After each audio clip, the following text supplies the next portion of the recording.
বিএনপির খেলা এখনো দেখেন নাই। নির্বাচন হবে, আমি কথা দিয়ে যাচ্ছি এই বছরের মধ্যে নির্বাচন দিতে বাধ্য হবে।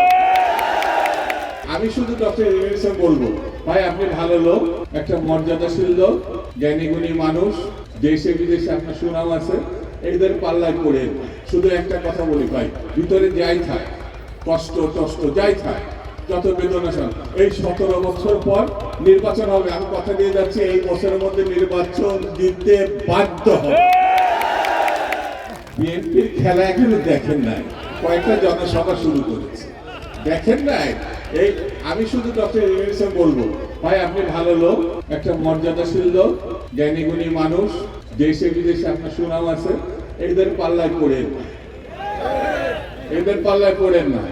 বিএনপিকে রাস্তায় নামায় না, যদি একবার রাস্তায় নামায় ফুলের মালা দিয়ে আপনার মন্নত করেছে, আপনার ফুলের মালা দিয়ে বিদায় করতে চাই। ঠিক কিনা? ঠিক কিনা? ঠিক কিনা?